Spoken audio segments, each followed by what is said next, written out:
Howdy folks, I'm Mega Matt, and we're a wedding DJ entertainment service located right here in Mankato, Minnesota. We specialize in creating both fun and family-friendly wedding receptions. The simplest way to plan your wedding reception is to go through each one of the videos and make a quick note on what you're interested in. Our goal is to have your guests say, this was the single funnest wedding reception that we've ever been to. So if that's what you're looking for, you've come to the right place. So let's go ahead and create the soundtrack to your wedding reception. If the goal is to keep as many people dancing as humanly possible, we believe that every guest should know every song. If you do this, people will dance. Imagine that your night is split up into thirds. The first third, we have all of your favorite songs. In the next piece, all of the songs that were requested by both your friends and your family.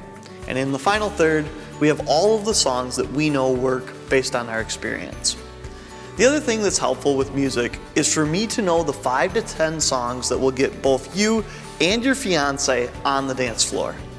As important as the playlist is, the Do Not playlist is just as important. Located above me is a list of the top 200 requested songs at weddings. When it comes to the grand entrance, there's just a couple of simple things that we need to know. First of all, would you like to do one? If so, which one of the 3 main ways would you like to have it performed? The first of the 3 ways is what I like to call a formal grand entrance. This is much like what you'd see at a formal or a prom. Oftentimes it'll be announced as such and such tonight is escorted by such and such. The ramping grand entrance is the most popular of the 3 types of grand entrances. It starts very conversationally, maybe even with a question, and ends by asking your audience to stand and welcome you guys into the room for your wedding reception. Typically, a ramping grand entrance takes about 6 minutes to perform. The high energy grand entrance takes a truly unique wedding party that's really ready to get crazy and wild from the moment that they walk into the room. The room goes dark, the bass comes on, and we're off to the races. Oftentimes, the ramping grand entrance uses accessories like glow sticks or boas. If you're doing an on-site wedding, 50% of the time the entrance is skipped altogether. And that's just because you guys have been there with both your group and the whole wedding party the entire time. Immediately after the grand entrance is usually the time where if there's a welcome from a dad or a prayer that needs to happen, this would be performed. We'll visit in detail with you both about your grand entrance and the welcome or a prayer when we meet with you in person. So let's talk a little bit about the social hour at your wedding. First and foremost, we're going to provide some background music. Usually it's Colbie Caillat, Michael Bublé, Frank Sinatra, Dean Martin, that type of genre of music. From there, the top of the list for additional things that people can typically add at a wedding is still an old school slideshow. You know, most slideshows at a common wedding are played after dinner and before the dance starts. I think it's a horrible time to do it because it slows the night down, and at that point in the night we should be ramping it up. I would prefer that if you're gonna do a slideshow, we play it from the moment that the guests walk into the room up and through till the time of about the speeches, and then we'll shut it down. And also sometimes at weddings we'll put it back on much later on at night, like 9 and 10 o'clock at night. So the slideshow should happen right away at the beginning. What is the content of the slideshow? Typical slideshow, 4th grade picture, 5th grade picture, and by 6th grade the guests are kind of tuned out. I believe that your guests are simply looking for pictures of themselves, so build a slideshow that revolves around the guests and has pictures of you guys a little bit in it, but really it should be about the guests. Next thing is I can't believe how often people forget to have something for the guests to snack on. They always have a bar that's open or drinks that are there and available, but it's a good idea to have, even if it's just chips and salsa. It can be very, very simple, but you should have something for the guests to snack on when they first arrive. So those are just a couple of things to think about with regards to the social hour at your wedding. Let's talk about the time between the dinner and speeches being over and the dance starting. Typically, this time is used as a social hour at a regular everyday wedding. We believe that you should use this time to do something to keep your guests very engaged. I would like to share with you a couple of the ideas that are working extremely well at keeping the guests there and laughing and having fun. Still topping the list is an old school game called the back-to-back game. In this activity, we'll ask that you guys come up, stand back to back with one another, and we'll ask you a series of questions about your relationship. If you believe that you're the right answer, you're gonna go ahead and you're gonna raise your shoe. If you believe that your spouse is maybe a better answer to the question, you're gonna go ahead and you're gonna raise your spouse's shoe. So I'm gonna take you guys back to the moment where you first met. Between the two of you, who really made the first move? Once again, if you believe that you're the answer, go ahead and raise your shoe. Then we might ask, between the two of you, when it comes to driving, who's the better driver? Or who's the worst driver? And who's got the crazier friends? The next activity that I'd like to talk to you guys about is an old game called the Get Things game. And it's basically a scavenger hunt out of the audience. We ask for very simple objects. Your guests or even the wedding party is asked to run out into the audience, find whatever I've asked them to find, and return back. The last person that returns gets eliminated from the game. We might ask for simple things like a woman's left shoe or a perfect square of toilet paper. This game usually concludes by asking the final 3 or 4 contestants to gargle their all-time favorite song, and it makes for a very fun ending to the Get Things game. The next activity is called Brain Freeze. We'll ask that the wedding party comes forwards and stands shoulder to shoulder, facing out towards the rest of the group. We'll give them a suggestion, such as an occupation, and they have to come up with one word that relates to whatever that suggestion is. So an example of this is things that you would find at a hospital. And one person might say a nurse, another person might say a doctor, and the minute that one of those guests or your wedding party freezes, the audience is going to go ahead and buzz them, and thus eliminating them from the game. This game basically concludes by asking about you two as a couple, saying, give me one word that describes the bride. And we'll go right down the list until somebody freezes, and then the wrap up is usually, give me one word describing you as the groom. This next activity is called the hand to hold. You as the groom will be asked to come forwards, and in your right hand we'll throw a microphone. In your left hand, you'll be asked to touch the arm and the hand that's directly in front of you. As the MC, I will just ask you, is this your wife? Almost anything that you respond is incredibly funny. This will be the case up until you actually find your wife, and there's a fun little trick ending that we'll tell you about in person. Slowly give that arm a little touch, a little tickle. Tell me, is that your wife? I don't think so. I hope not. What is that one? Hairy. The next activity is called Question Question. For this activity, we'll ask couples to come forwards and stand and face their significant other. The way that this works is we'll have each one of them come up with a question. We're gonna go rapid fire back and forth until one of them freezes. The minute that they freeze, the audience will go ahead and buzz them. So she might say, why is the sky blue? He might ask, why is the grass green? She might say, how did we get here tonight? And he might ask, how are we getting home? As long as it's a question, they stay in the game. The minute that it's not, the audience buzz them, they get eliminated, and we narrow the group down to just the last 2 people. This game is incredibly fun if you have good outgoing people that are in your audience. So make a quick decision on which one of these activities maybe best fits your group. The other thing too that you guys can decide is, because of the level of experience that I have, we can just let it all happen on that night, and we can make a decision based on how long dinner took and how interactive or crazy or tame your group is feeling. Basically, you can leave it to my discretion, and I'll help you guys make a good decision on the night of your event when we can actually see your audience in front of us. After the speeches have wrapped up, we have a unique opportunity, if there's children at the wedding, to do something fun specifically for them. This is the kids dance. So we'll get a couple of kids up and we'll ask them a couple of simple questions about marriage and love. So the first question is usually, how old should you be when you get married? And we'll grab a couple of answers. We might even ask them, how old should you be when you go on your first date? Kids truly do say the darndest things. From there, it's kind of fun to take, I don't know, another 5 to 8 minutes and throw an all-out little kids dance. The song Baby Shark, or Hokey Pokey done at a real low volume, or the chicken dance, again at a real low volume, can be very fun for the kids to be out on the dance floor getting crazy. More importantly, it also gives the adults a chance to go over, grab a drink, start to visit with somebody, and I'm always surprised at, if you do a little kids dance, how much longer the adults will stay because they feel like them and their kids are really supposed to be there. So the question is, are you having little kids at your wedding? And if so, can we include them in this part of the night? Let's talk about the first dances and some of the unique things that can be done. One of the first things is, do you have a first dance picked out? If so, would you like that first dance played at the traditional time at the beginning of the dance, 7, 8, 9 o'clock at night? Or would you prefer that it was done right after your grand entrance as part of the grand entrance? 1 out of about every 4 or 5 couples actually has us do a remix for their first dance. Is this something that you're interested in? When it comes to the father-daughter dance, there's lots of cool things that can be done. First of all, pick a song. If you don't have a song, there's a list of both first dances and father-daughter dances up underneath the music tab.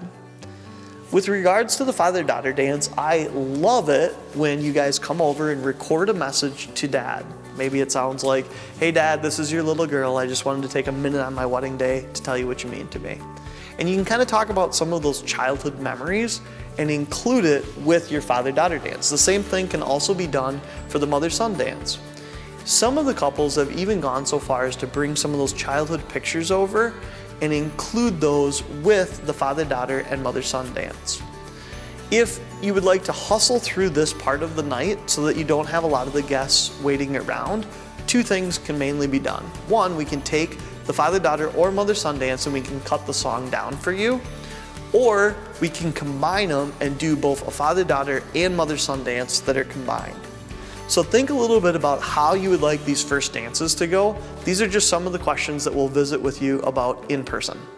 Let's take a moment just to talk about some of the specialty dances or interactive dances at your event.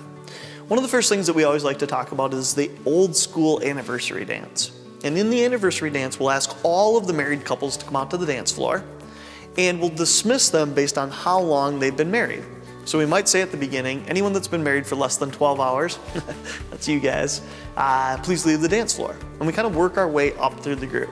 Anyone that's been married for 1 year, 5 years, 10 years, all the way up to 50 and 60 years. It's very fun with these people that have incredible lengths of being married to just take a moment and interview them and ask them, how did you make it work for this long? The answers are both incredibly insightful and oftentimes very, very funny.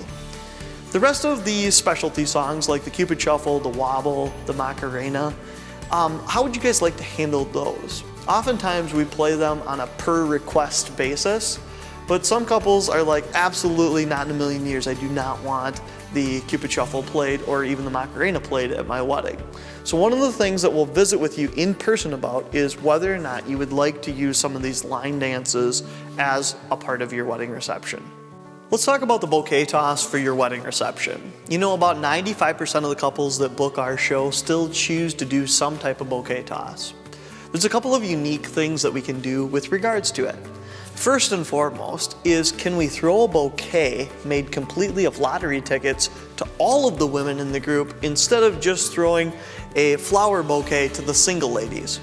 And the reason why I like this idea so much is it tends to be inclusive versus the old school flower way is kind of exclusive. I can't tell you how many times over the years I've had to announce, hey, if you're a single lady, please identify yourself, come on out here to the dance floor on the day that we're celebrating love, and show everyone that you're single and lonely, and then try to catch some flowers that you don't necessarily want.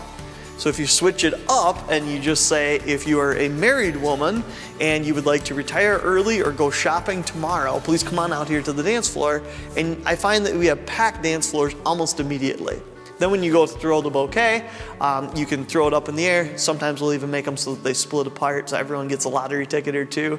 And this makes for a really fun, inclusive way of handling your bouquet toss. So the questions for you are, 1, do you want to throw a bouquet? 2, are you open to the idea of throwing a bouquet made of lottery tickets? 3, can we do that for a combination of the single ladies and married women? Or would you like to separate them and still throw 1 to the single ladies and 1 to the married women? Let's take a moment and talk about your garter removal.